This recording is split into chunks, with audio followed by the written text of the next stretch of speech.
So tell me your names and how long you guys have lived here. So I'm Ansley, I'm Whitley, and we were twins, so we've lived here 22 years. Well, why did you move here?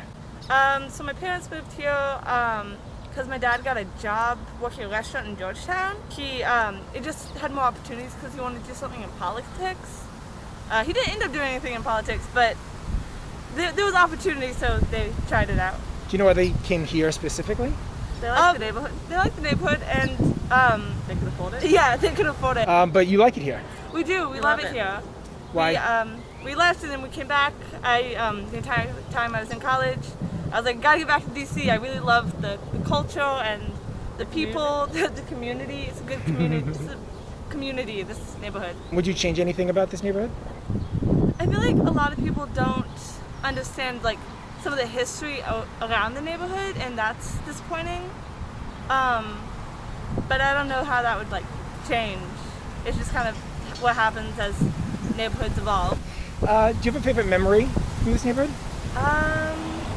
Probably like one of our neighbors who he's in his 50s or 60s, and he lives in the same house that he grew up in and that all of his family grew up in, and just like him talking about his childhood and talking about 1968 race riots in DC, because he was a teenager when they hit, and so just like listening to him talk about things that happened before and things that happened after, and using that like as a time marker for at least his life and for a lot of the lives of his friends. Just kind of being a part of the neighborhood and like the neighbors that grew up here and stayed here, and then we grew up here, and then I walk around the neighborhood and there's people that I grew up here with that still live here. This is such a like community that has generations. Do you guys know you mentioned history earlier, so do you know the history of the neighborhood? I know some of the history. So Barney Circle has always been a like a white collar neighborhood. It's one of the few neighborhoods where it didn't really matter what color you were. If you were working class, you lived in this neighborhood.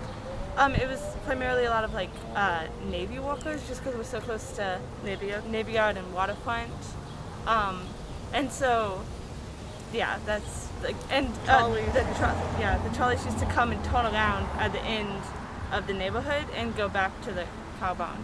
Yeah. Well, do you know who Barney is? No, probably not. I don't think I do.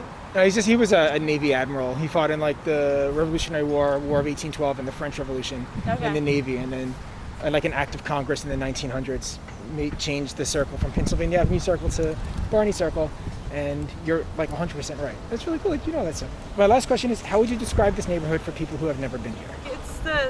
It's the smallest town you'll ever live in. What do you mean by that? I guess the best way to explain that is a story. Yeah. So we have an older brother, and he went all the way through the like public school system here, and anytime that him and his friends were doing anything, because he was walking to school, so anytime that they were doing anything they shouldn't have, they were picking up sticks and carrying them around and like swinging them too close to cars, my mother would get a phone call. Did you know what your son was doing?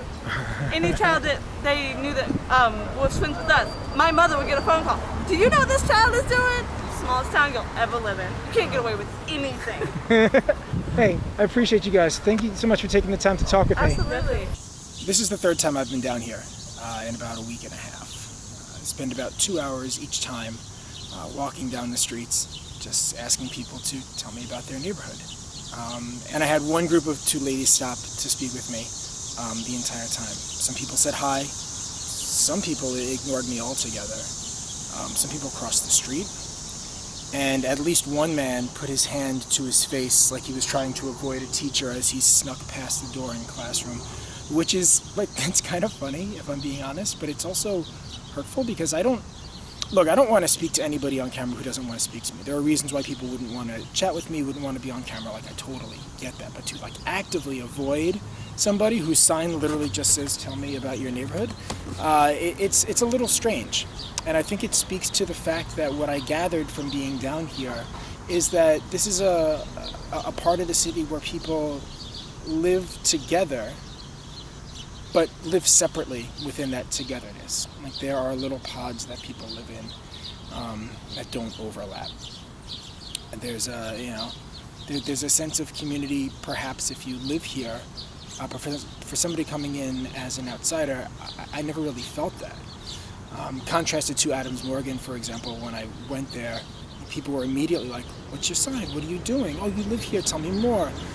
Which is nice. That's what you want when you go to a place. You can envision yourself in that place, sort of like Fifth Avenue in New York or Beverly Hills in LA, places that you can project yourself onto and say, "Yeah, I can live there."